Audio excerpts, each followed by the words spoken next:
إن الحمد لله نحمده ونستعينه ونستغفره ونستهديه ونعوذ بالله من شرور أنفسنا ومن سيئات أعمالنا من يهد الله فهو المهتد ومن يضلل فلن تجد له وليا مرشدا أشهد أن لا إله إلا الله وحده لا شريك له وأشهد أن محمدا عبده ورسوله أدى الأمانة ونصح الأمة وجاهد في الله حتى أتاه اليقين صلوات الله وسلامه عليه وعلى آله وصحبه ومن تبعهم بإحسان إلى يوم الدين أما بعد فيا عباد الله أوصيكم ونفسي بتقوى الله فقد أمر الله سبحانه وتعالى في كتابه العزيز يا أيها الذين آمنوا اتقوا الله حق تقاته ولا تموتن إلا وأنتم مسلمون. Tunay na ang papuri ay para kay Allah subhanahu wa ta'ala. Sa Kanya tayo nagpupuri, nagpapasalamat, humihingi ng tulong. Sa Kanya tayo humihingi ng tawad sa ating mga kasalanan at sa Kanya tayo humihingi ng gabay. Nagpapaupkop tayo kay Allah subhanahu wa ta'ala laban sa kasamaan ng ating mga sarili at masamang dulot ng ating mga gawa. Sino mang kanyang gabayan ay ito ang tunay na nagabayan. At sino mang kanyang iligaw ay wala kayong matatagpuan na sino man na magiging kakampi nito upang siya ay magabayan. Ako'y sumasaksi na walang Diyos na marapat sambahin liban kay Allah, ang nag-iisa at walang katambal. At si Propeta Muhammad sallallahu alaihi wasallam ay kanyang alipin at sugo. Ang pagpapala at biyaya ni Allah ay sumakanya sa kanyang pamilya, mga kasamahan at tagasunod hanggang sa araw ng paghuhukom. Si Propeta Muhammad sallallahu alaihi wasallam natupad sa kanyang tungkulin, nangaral sa kanyang ummah at nakibaka sa landas ni Allah hanggang sa kanyang huling hininga. Mga kapatid sa pananampalatayang Islam, pinapayuhan ko kayo na katakutan si Allah subhanahu wa ta'ala at hindi ng aking sarili ay pinapayuhan ko tungkol dito dahil sinabi niya sa kanyang dakilang aklat. Ang mga nananampalataya, katakutan ninyo si Allah ng dakilang pagkatakot. Katakutan ninyo si Allah ng tunay na pagkatakot. Katakutan ninyo si Allah ng dalisay na pagkatakot na hindi peke, hindi huwad at hindi gawa-gawa lamang o guni-guni lamang. Katakutan natin si Allah ng tunay na pagkatakot at huwag tayong mamamatay liban na lamang na tayo ay mga Muslim. Na nangangahulugan lamang na sikapin natin na tayo ay nasa matuwid na landas.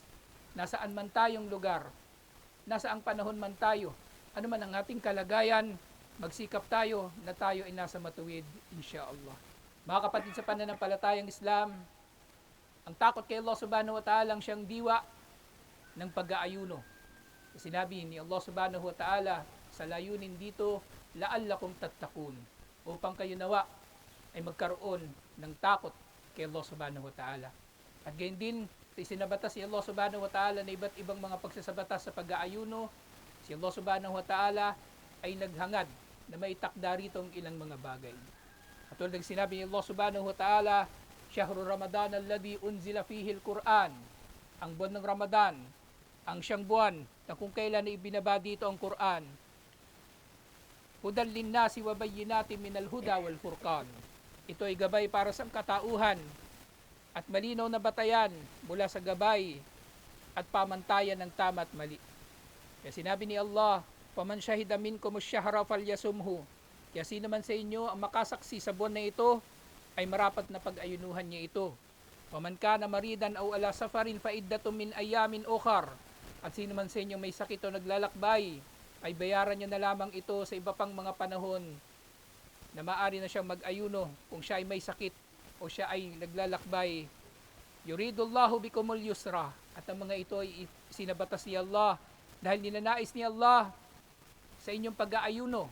Ninanais ni Allah para sa inyong kadalian. Wala yuridu bikumul usra. At hindi niya ninanais para sa inyo ang paghihirap. At ang lahat ng ito na pagpapadali ni Allah sa pag-aayuno at sa relihiyon na ito sa pangkalahatan. Lahat ng pagpapadali na ito ni Allah, dito kumilu al-edda, upang kayo nawa ay kumumpleto sa bilang ng mga pag-aayuno na ito. Walitukabbirullaha ala ma hadakum, at upang kayo nawa ay magdakila kay Allah sa pagkakagabay sa inyo. Wala'allakum tashkurun, at upang kayo nawa ay magpasalamat kay Allah subhanahu wa ta'ala. Mga kapatid sa pananampalatayang Islam, Ang pagdakila kay Allah subhanahu wa ta'ala ay hindi lamang sa pamagitan ng pananalita.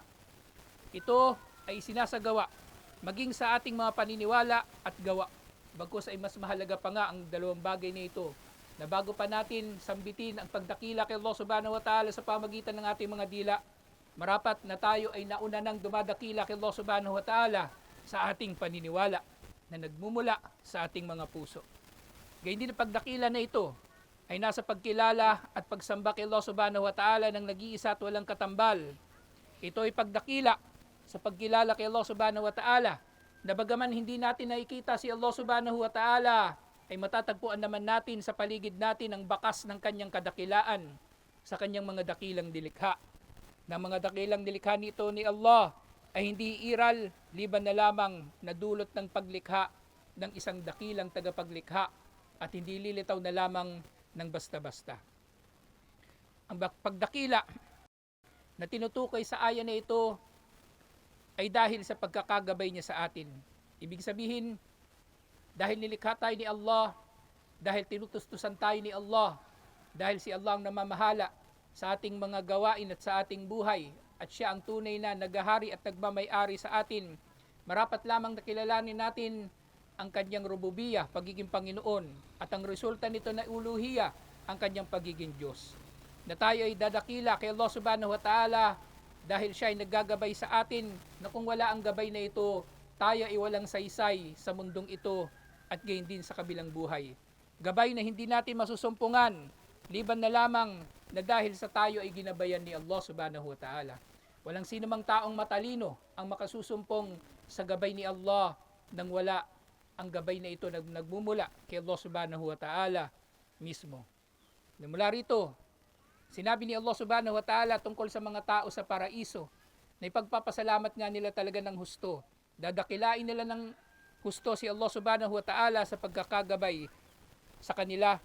Sinabi ni Allah, وَنَزَعْنَا مَا فِي صُدُورِهِمْ مِنْ غِلٍّ تَجْرِي مِنْ تَحْتِهِمُ الْأَنْهَارِ. Doon sa paraiso, aalisin ni Allah subhanahu wa ta'ala ang lahat ng uri ng galit o puot sa mga tao na mananahan dito, at dadaloy sa ilalim nila ang mga ilog. At sila doon sa paraiso, ang kanilang magiging pananalita, وَقَالُوا الْحَمْدُ لِلَّهِ الَّذِي هَدَانَا لِهَذَا. Papuri kay Allah na naggabay sa atin patungo rito sa relihiyong ito, ang Islam. وَمَا كُنَّا لِنَهْتَدِيَ لَوْلَا أَنْ هَدَانَا اللَّهُ. At hindi nga tayo magagabayan liban na lamang na tayo ay ginabayan muna ni Allah subhanahu wa ta'ala. Na dito nga, malinaw, ng gabay ay nagmumula lamang sa nag-iisang pagmumulan nito, si Allah subhanahu wa ta'ala. Hindi ito nakakamit ng tao sa kanyang talino, hindi ito nakakamit ng tao sa kanyang husay, hindi ito nakakamit ng tao sa anumang taas ng tingin niya sa kanyang sarili. Ang tao ay pulubi kay Allah subhanahu wa ta'ala. Kaya nga ang pagdakila na ito kay Allah subhanahu wa ta'ala ay sa pamagitan din ng pagpapakumbaba kay Allah subhanahu wa ta'ala. Sa pagkilala na tayo ay pawang mga alipin lamang ni Allah subhanahu wa ta'ala, na tayo ay mga pulubi sa kanyang habag at biyaya na nangangailangan kay Allah subhanahu wa ta'ala sa lahat ng panahon. Mga kapatid sa pananampalatayang Islam, ang sinabi ni Allah subhanahu wa ta'ala, وَلِتُكْمِلُوا الْعِدَّةَ وَلِتُكَبِّرُوا اللَّهَ عَلَى مَا هَدَاكُمْ وَلَعَلَّكُمْ تَشْكُرُونَ. Sinasabi niya naman na ito, na tayo ay marapat na magpapasalamat sa Kanya. Ang pasasalamat naman kay Allah subhanahu wa ta'ala ay pasasalamat na hindi lamang nga sa pamagitan lamang ng ating mga dila. Bagkus ito ay pasasalamat sa pamagitan ng pagpuri sa Kanya at pagdakila katulad ng naunang nabanggit. Subalit, may isang natatanging paraan ng pasasalamat na natatangi lamang kay Allah subhanahu wa ta'ala at hindi maaring gagawin ng sino man sa mga nilikha. At ito ay ang patuloy na pasasalamat natin kay Allah subhanahu wa ta'ala sa pamagitan ng patuloy na paghiling, patuloy na pananalangin, patuloy na pagdarasal, patuloy na pagsamba kay Allah subhanahu wa ta'ala. Na wala tayong hihilingan ng higit pa sa paghiling natin kay Allah subhanahu wa ta'ala. Kung meron man tayong kailangan, una natin itong hihingiin kay Allah subhanahu wa ta'ala. Kailangan natin ng tulong, kailangan natin ng biyaya, kailangan natin ng yaman, una natin itong hihilingin kay Allah subhanahu wa ta'ala bago pa natin ito hilingin sa kapwa natin tao. nais natin ang solusyon sa ating mga problema, una natin itong ihilingin kay Allah bago pa tayo lumapit sa mga tao. Nais natin na magsumbong sa anumang ating dinaranas na pang-aapi, tayo ay unang lalapit kay Allah subhanahu wa ta'ala at sa Kanya magsusumbong bago pa man tayo lumapit sa kapwa natin tao. Mga kapatid sa pananampalatayang Islam, ang pasasalamat na ito kay Allah subhanahu wa ta'ala ay natatangi nga dahil si Allah, hindi tulad ng mga nilikha na nagagalit kapag tayo ay hingi ng hingi sa kanila. Si Allah ay hindi nagagalit kapag tayo ay hingi ng hingi sa Kanya. Ang tao, kapag paulit-ulit nating hinihingian ng anumang bagay o paulit-ulit nating hinihingian ng tulong, paulit-ulit tayo nagpapasaklolo sa kanila, maaaring sila ay mayayamot. Subalit si Allah, kapag patuloy tayo na humihingi, nangihingi ng saklolo o nagpapasaklolo sa Kanya, ay mas lalo niya tayong minamahal.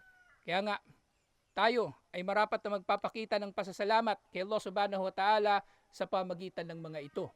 Sa pamagitan ng mga panalangin, mga pagdarsal at mga gawaing pagsamba. Dahil si Allah subhanahu wa ta'ala mismo ang nagtiyak dito at nag-utos sa atin. Inuutusan niya tayo na manalangin sa Kanya at siya ay nagtitiyak, natutuparin niya ang mga panalangin natin na ito sa Kanya sa iba't ibang mga kaparaanan. Na maaring ang Kanyang paraan ng pagtugon sa ating panalangin ay ang pagtugon sa mismo nating hiniling, o kaya ito ay ibibigay ni Allah subhanahu wa ta'ala sa kabilang buhay na lamang. Ang gantimpala ng paghiling na ito ibibigay niya sa kabilang buhay, o maaring aalisin ni Allah subhanahu wa ta'ala ang isang problema o suliranin tayo ni Allah laban sa sakuna sa pamagitan ng dua na ito bilang Kanyang gantimpala. Alhamdulillah, katulad ng Kanyang sinabi, wa qala rabbukum ud'uuni astajib lakum, at sinabi ng inyong Panginoon, manalangin kayo sa akin at katiyakang ako ay tutugon sa inyo. Mabiyayang Eid sa lahat, alhamdulillah, at marapat lamang na alalahanin natin ang ating mga isinakripisyo ngayong buwan na ito ng Ramadan, na gutom, uhaw, pagod, mainit na panahon at iba't iba pang mga pagsubok, at sikapin natin insyaAllah ng mga ito ay magiging katanggap-tanggap kay Allah sa pamagitan ng pagpapatuloy sa kabutihan, katulad ng nauna na nating nabanggit sa naunang mga khutbah, na kabilang sa mga tanda ng pagkakatanggap sa mabuting gawa ng tao ay ang pagpapatuloy niya sa kabutihan, insyaAllah. Inna Allaha wa malaikatahu yusalluna lan nabi, ya ayyuhalladhina amanu sallu alayhi wa sallimu taslima. Allahumma salli ala Muhammad wa ala ali Muhammad kama sallaita ala Ibrahim wa ala ali Ibrahim innaka Hamidum Majid. Allahumma barik ala Muhammad wa ala ali Muhammad kama barakta ala Ibrahim wa ala ali Ibrahim innaka Hamidum Majid. Allahumma izzal Islam wal muslimin wa dammir ash-shirka wal mushrikin wa dammir a'da'aka wa a'da'ad-din. Allahumma ansiril mujahidin fi kulli makan. Allahumma aslih ahwal al muslimin fi kulli makan. Rabbana faghfir lana dhunubana wa kaffir anna sayyi'atina wa tawaffana ma'al abrar. Rabbana atina fid dunya hasana wa fil akhirati hasana wa qina adhaban nar. Mabiyayang Eid sa lahat. Takabbalallahu minna wa minkum salihal a'mal. Tanggapin nawa ni Allah mula sa atin ang mabubuti nating mga gawa. Eid Mubarak sa lahat.